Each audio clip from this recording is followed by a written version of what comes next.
How are you? So, as we can see, as South Africa is abdicating its role as a regional power and getting in this mayhem with Russia, which is destroying the industrial base of South Africa. Zimbabwe, therefore, has to get ready and assert itself to take that leadership role in the SADC region.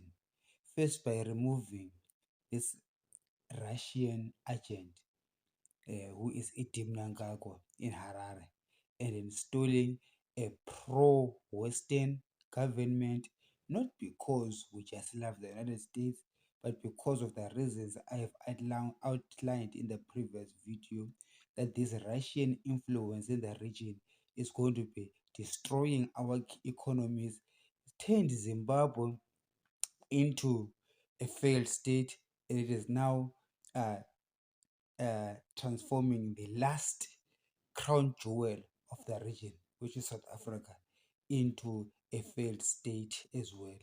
And we did say in the last video that the prospects of removing ANC now are very slim. Going next year, 2024 elections in South Africa, it's most likely that the majority of black voters will carry on voting for the ANC, whether it's Ramaphosa or Cyril Ramaphosa who's leading, but whoever is in the ANC, it appears as if the Russians have got full control of the ANC. Therefore, it means that this policy of destroying the country, of destruction, will carry on.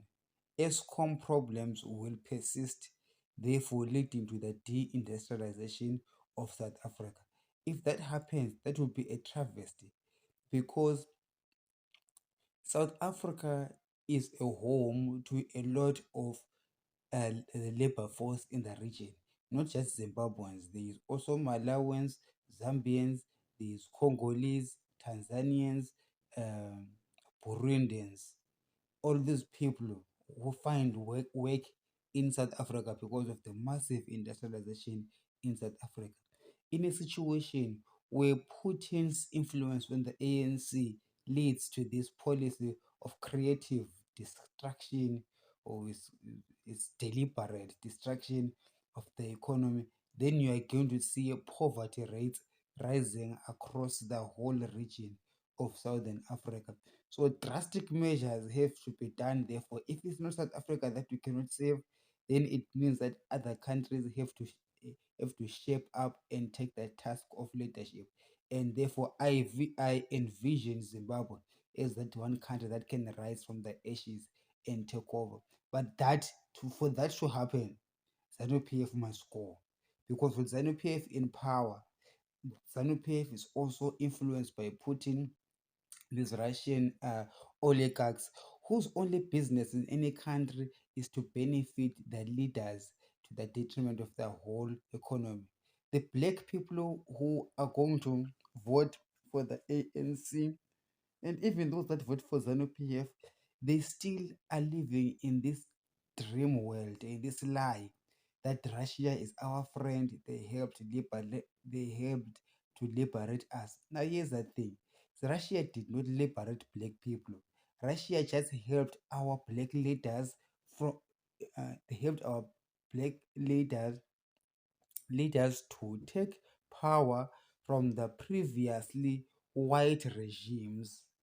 So power went from white regimes to current black regimes. But these black regimes did not bring liberation to the black people. Okay, they brought corruption instead of communism.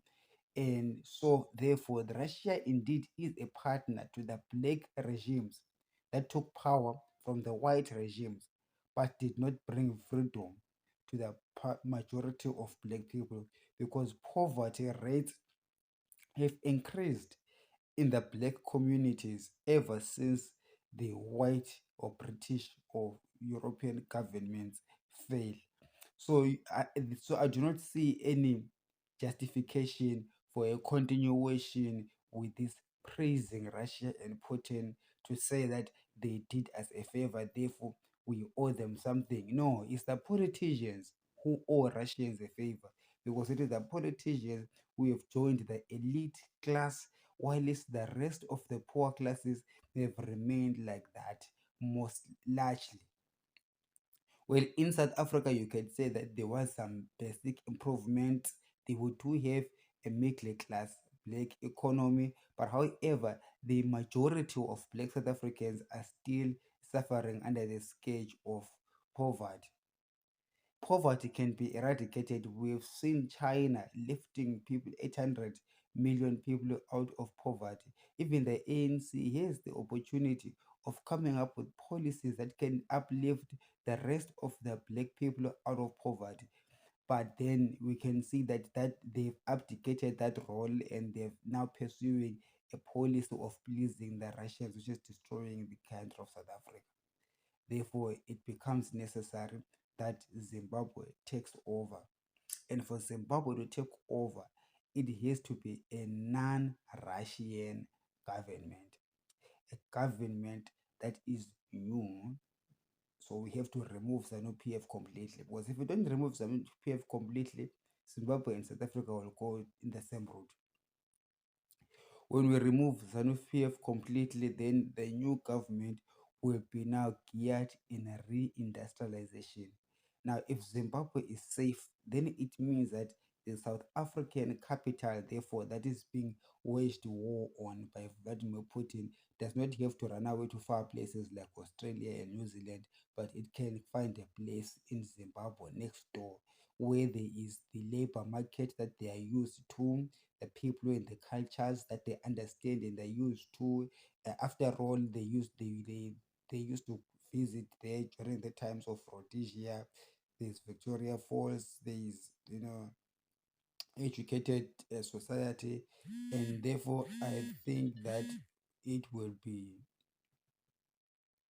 it will be an ideal place for Southern African capital to find a base and to reorganize our economies in the region. I envision a future whereby Zimbabwe takes a role in the region and begins to rehabilitate the economies in the region, rehabilitate Mozambique, rehabilitate Burundi, DRC, and to some extent Tanzania as well, so that the regional labor does not always have to focus on one country.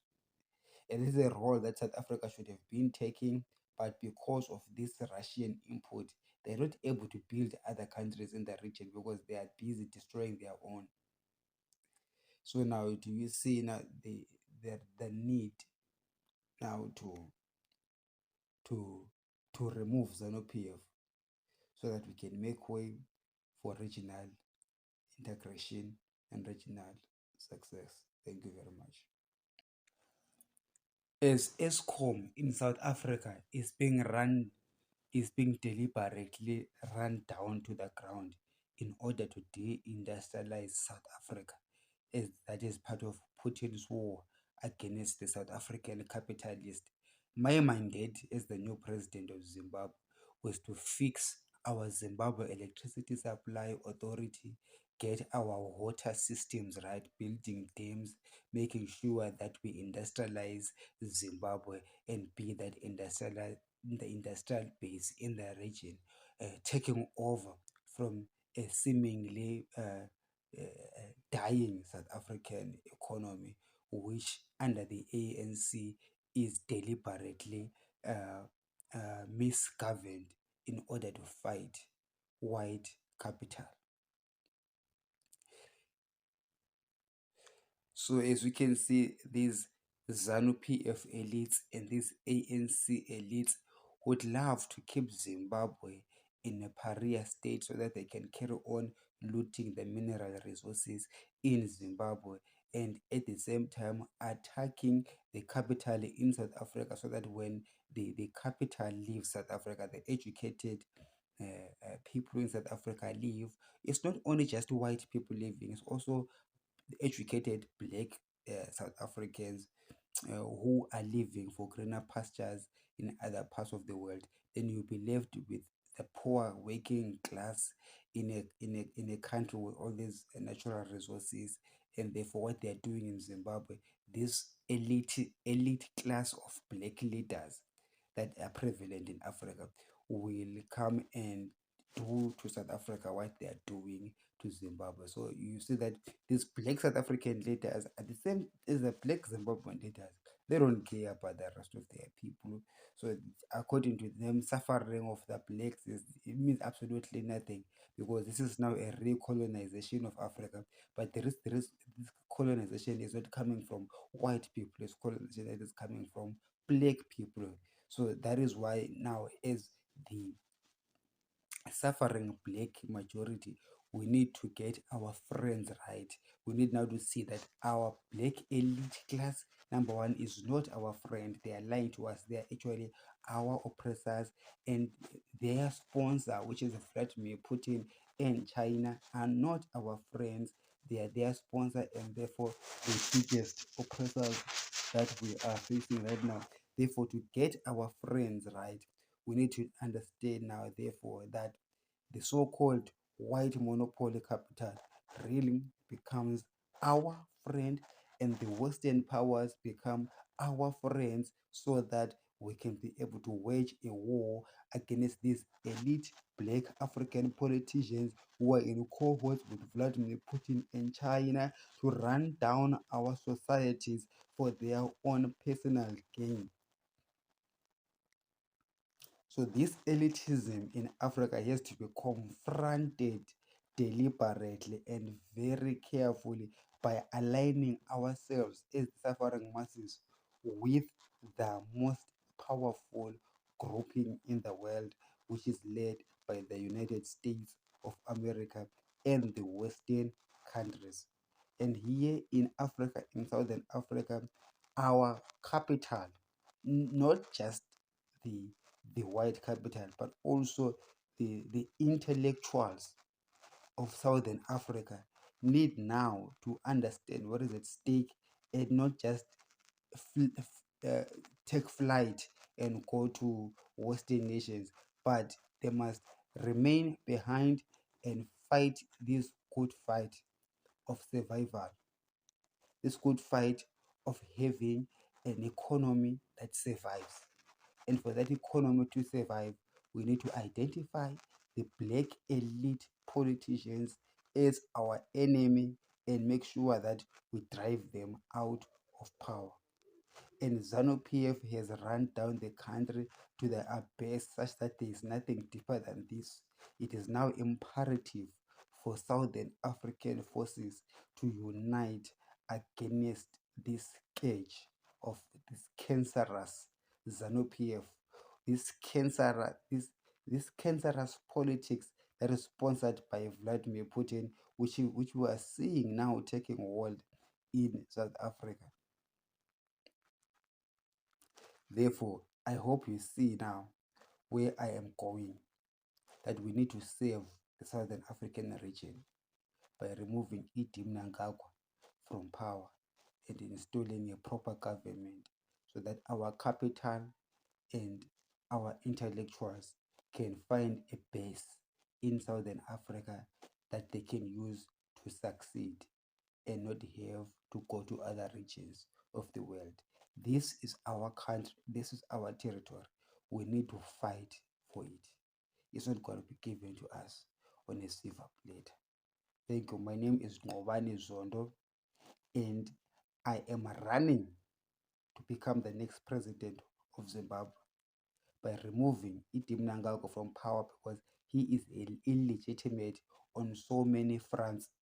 And I believe that the election is not the way of attaining power in Zimbabwe, because it is already engineered unfairly to favor Idi Mnangagwa. However, nonetheless, we have to remove him either way, because of all the reasons that I have been given on this channel. Thank you for your support. Have a great day.